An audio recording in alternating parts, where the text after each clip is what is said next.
Okay, this is our last section in this chapter, and it's on operating leverage. And you might do more of this in finance also, but it's a nice accounting structure to have in your head to understand. And what it's really about is the ratio of fixed costs to variable costs in a firm structure. And the thing of it is that if you've got a lot of variable costs, then you can decrease it. You can if your sales go down, the variable costs will go down. But if you have a lot invested in fixed costs, and maybe you're not covering those fixed costs anymore, you're not utilizing the capacity that you thought you'd need, then you can see how the leverage would be higher. Okay, and when you say the word leverage, you want to think of it as risk. Okay. So what operating leverage refers to is the mechanics of why increasing sales, which increases contribution margin while fixed costs stay fixed, leads to a magnifying effect on operating income. Okay, just like a seesaw. If you lift a friend of equal size high into the air, whereas normal you wouldn't, operating leverage then has a multiplier effect. So let's look at an example here. This is these are sales are increasing by 10%. How will it affect operating income? So here we've got just a basic income statement format here. So sales, that's our variable cost, gives us a contribution margin of 40.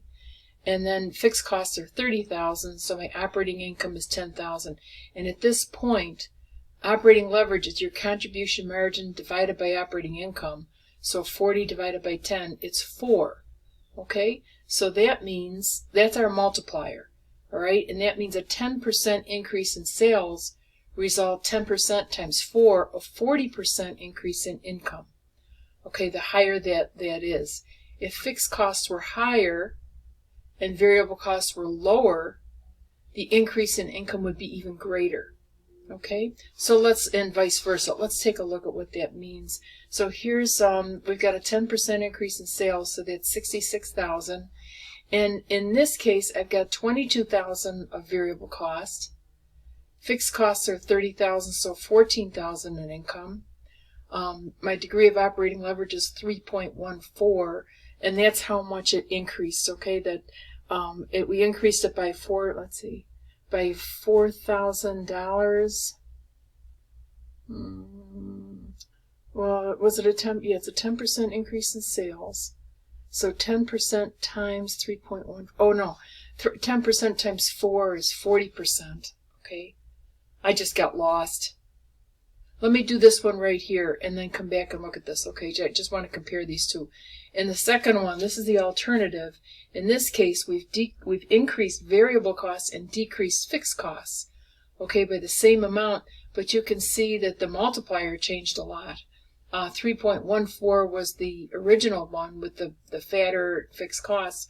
Over here with the lower one, it's 1.57. So if fixed costs are lower and variable costs were lower, the variable costs were higher, this would be less. I think we have to talk about this in class. It's number one, it's really hard to talk without seeing your faces, but it's not really obvious either. The book has a pretty good description of it. But the idea is that your contribution margin per unit will be high when your fixed costs are higher. Okay, and remember the formula is contribution margin divided by operating income. That gives you your degree of operating leverage. So you can have lower, like when you'll either get like really higher revenue, okay, or when you go high, you'll go even higher, but when you go low, you'll go lower faster. Okay, having high fixed costs leaves a small operating income. So the smaller the operating income, because of larger fixed costs, the higher the multiplier effect from the degree of operating leverage. And just remember, this goes in both directions. But let's take a look at this question right here. This is Emmanuel's Electronics. They give us revenue, contribution margin, and operating income is 600. And revenues are expected to grow by 10% next month. Using the principle of degree of operating leverage, based on the projected revenue increase, what can Emmanuel's Electronics expect in operating income next month? Okay, here's the solution. Here's everything that's been given. We've got revenue less variable costs is a contribution margin of $3,900, less fixed costs is operating income of $600. Now you didn't have to do this, but I like to do it just to get my bearings and to see where I am.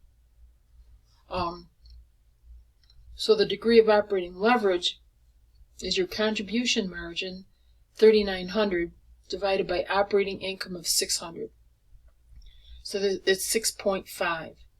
So if I take 6.5 times operating income of $600, I get $3,900. Okay?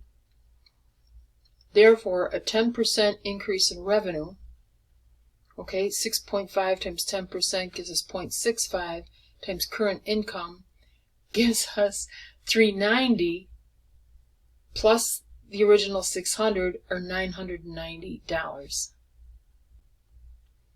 This is one of those things that you really have to do yourself and look at the answer and work it out and get this relationship right here about the contribution margin divided by operating income, and experiment with it and see what makes this number here, this factor, really go up and down. Okay? Alrighty.